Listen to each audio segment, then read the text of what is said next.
gawa ng Diyos. Magdiwang tayo ng lubos, purihin ang manunuos. Hallelujah, hallelujah, hallelujah, hallelujah.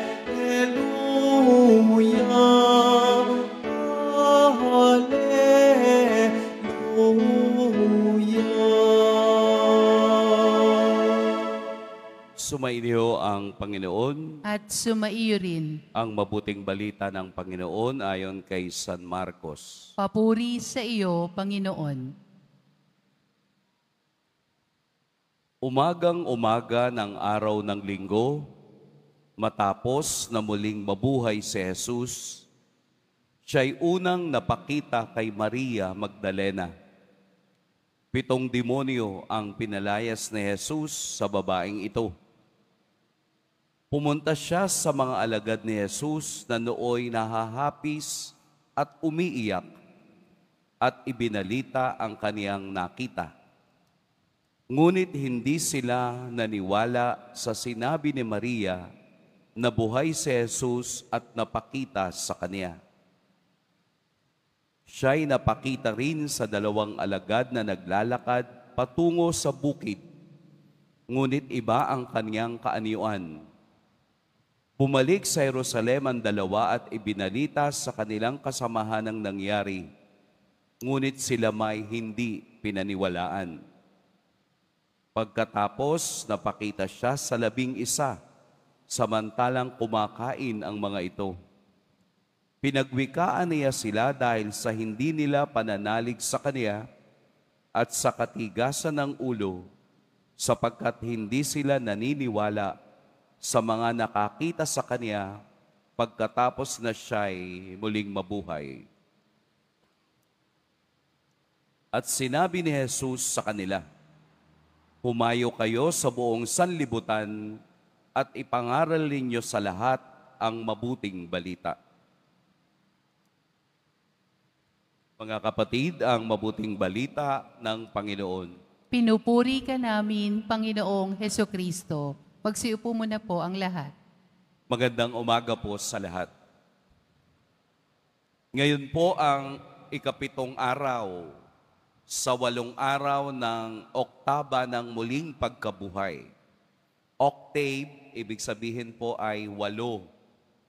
Simula nung linggo hanggang ngayon, pang 7 araw na nating pinagninilayan ang hiwaga at kapangyarihan ng Diyos na muling nabuhay. Bakit kailangan nating ulit-ulitin? Bakit kailangan nating palaging pagnilayan sa loob ng 8 araw? Ito na ang ika-7. Siguro doon sa mga nagsimba simula nung linggo, Lunes, Martes, Miyerkules, mamememorize na ninyo yung pagbasa na palaging pagpapakita ni Jesus na muling nabuhay ang tema ng Ebanghelyo. Dahil ang mga bagay na mahiwaga at ang bagay na maganda ay palaging pinag-uusapan. Sapagkat ang mga bagay na hindi natin maunawaan na ang ibinibigay nito ay kagandahan ng buhay, ito'y gusto nating ulit-ulitin. Doon nga sa mga umiibig, pakitaas nga po ng kamay ng umiibig. Doon sa in love, wala na bang pag-ibig? Doon po sa mga in love, hindi ba't ang magandang pag-usapan ay pangalan nung iyong iniibig? Yung bang nagkukwentuhan kayo, dahil minamahal mo siya, maisingit lang yung pangalan, tuwang-tuwa ka na. Basta maisingit lang. Yung bang taong mahal natin, gusto nating pinag-uusapan. Katulad nitong nakalipas na 7 araw, ang mahal nating si Jesus, ang gusto nating pag-usapan sa Ebanghelyo. Hindi yung mga ibang bagay, kung hindi ang hiwaga ng muling pagkabuhay ni Kristo. Pero ano ang ating makukuha? Ano ang pwede nating tingnan at madiscover sa Ebanghelyo ngayon? Hindi ba kayo nagtataka? Bakit kailangang kay Maria Magdalena unang napakita si Jesus? Ikalawang pagkakataon, bakit kaya dun sa dalawang taong sumunod lang naman sa kanya at hindi talaga mga alagad? Si Cleopas at ang kaniyang anak na si Simon na naglalakad sa daan patungo sa Emmaus ang pinagpakitaan ni Jesus sa ikalawang pagkakataon. Bakit hindi diretso dun sa 11 na kaniyang piniling apostoles? Bakit doon sa mga disipulo? Bakit doon sa mga hindi naman kilala? Bakit hindi sa 11? Pwede nating itanong sa sarili natin, bakit nga?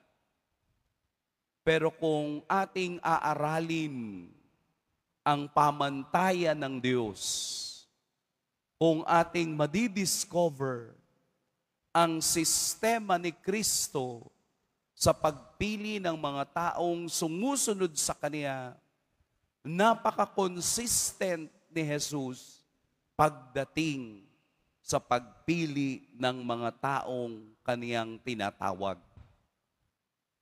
Hindi siya pumipili ng sikat, hindi siya pumipili ng mga taong maimpluwensya, hindi siya pumipili ng mayaman, hindi siya pumipili ng mga taong may kapangyarihan. Ang palaging pinipili ni Jesus ay ang mabababa at mahina upang sila'y walang maipagmalaki kung hindi ang Diyos na tumawag sa kanila. Ito yung consistency ng pagmamahal ni Jesus sa mga taong aba. Si Maria Magdalena na pinalayas ang 7 demonyo sa kaniyang katawan nang sumunod at makita ang kapangyarihan ni Kristo ay hindi na lumingon pa, bagkus patuloy na sumunod kay Jesus hanggang kamatayan, hanggang pagkabuhay. Tiningnan ba ni Jesus ang nakaraan ni Maria Magdalena? Hindi. Pwede niyang sabihin hindi ako magpapakita dito kasi ang ibig sabihin ng 7 demonyo, hindi lang literally or numerically 7. Ibig sabihin ng 7 sa Biblia, perfection. Anong ibig sabihin ng perfection? Sobra. Sobra sa 7 demonyo.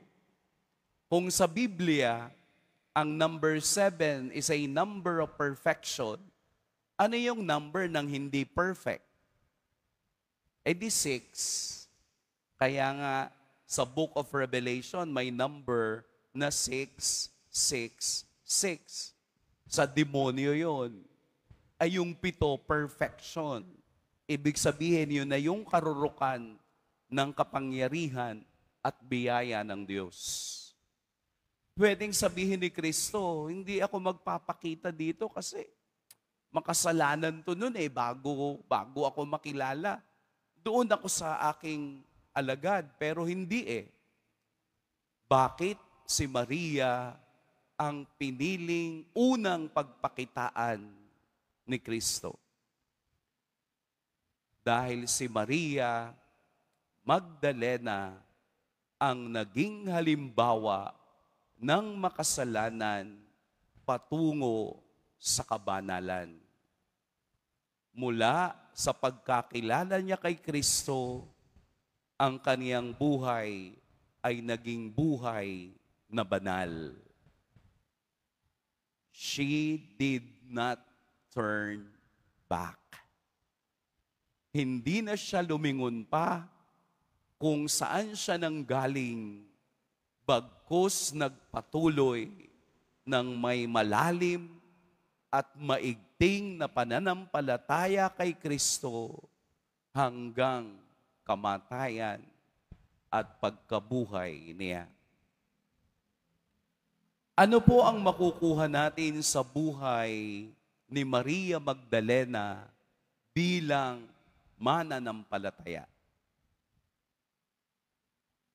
Na ang ating nakaraan, na ang ating kasalanan ay hindi magpapakilala sa atin sa hinaharap. We are not defined by our past.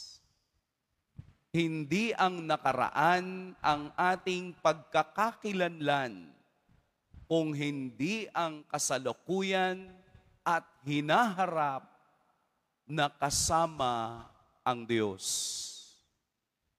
Kaya nga meron tayong banal na kumpisal upang ang kasalanang nagawa natin ay hindi na natin madala pa dahil ang kasalanan is demoralizing us. Pinahihirapan tayo katulad ng demonyo. Pero kung ikaw ay magbabalik loob sa Diyos, may biyayang ibinibigay sa lahat ng nagsisisi sa kanilang kasalanan. Look at the grace given to Mary Magdalene. Mula sa kasalanan, ipinakita sa kanya ang kalwalhatiang matatanggap mo at makukuha mo kung ikaw ay kumikilala kay Kristo. Kaya po kung kayo'y nag-aaway, huwag niyong ibabato ang nakaraan. Di po ba pag nag-aaway yung magkaibigan o mag-asawa, ikaw nga nung isang taon ikaw nga noon ikaw nga noon Yun ang ating statement palagi. Yung bang parang hindi ka na naka-move on doon sa nakaraan. Hindi naman yung buhay mo Tapos na yun Ang nakaraan hindi na babalik. Huwag nyo nang pabalik-balikin. Patawarin nyo na yung bawat isa sa nakaraan. Kasi hindi ito yung buhay natin. Ang buhay natin yung ngayon at bukas. Hindi yung nakaraan. Itapon nyo na yon. Kalimutan nyo na yon. Dahil hindi iyon ang tinitingnan ng Diyos. Ang tinitingnan ng Diyos ay yung paulit-ulit nating pagbalik sa Kanya na sa pamamagitan ng Kaniyang biyaya at pagpapatawad, tayo'y nagiging bagong tao. Kahit mahirap, pero at least we are trying. Sinusubukan natin. Dahil lahat naman na nandito ay hindi banal. Lahat tayo'y makasalanan. Nagsisimba tayo dahil hindi sa tayo'y banal. Nagsisimba tayo dahil tayo'y makasalanan na nangangailangan ng awa at pag-ibig ng Diyos. Ito yung totoo. Bago nga kayo maupo, hindi ba? Aminin nyo sa sarili nyo kanina, may ginawa naman agad kayong kasalanan. Aalis na lang ng bahay ang mag-asawa, nag-aaway pa. Yung isa, pinagmamadali.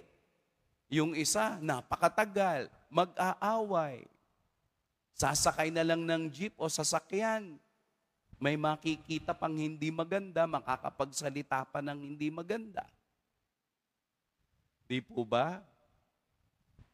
Yung iba, maglilingkod na lang. Sasabihin, isang stick muna. Di ba? Bago tayo maupo, bago tayo makinig, tayo'y nakakagawa ng maliliit na kasalanan. Kaya nga sa banal na misa, ang umpisa natin ay pagsisisi. Inaamin ko sa makapangyarihang Diyos dahil alam natin that we are not worthy to receive the blessings of God today. Pero kung tayo'y bukas, katulad ni Maria Magdalena, madadala natin ang sinabi ni Jesus sa huling bahagi ng Biblia. Humayo kayo sa buong sanlibutan at ipangaral ninyo sa lahat ang mabuting balita. Si Jesus ang mabuting balita na ipinangangaral natin hindi sa pamamagitan ng bibig, kung hindi sa pamamagitan ng ating buhay. Babalik at babalik tayo sa Diyos upang ating matanggap ang dugo at tubig na biyaya ng kaniyang pagkamatay upang tayo'y malinis at mabuhusan ng kaniyang walang hanggang awa. Hindi tayo mapapagod na ibalita ang mabuting balita na walang iba kundi si Kristo. Pagpalain tayo ng poong may kapal.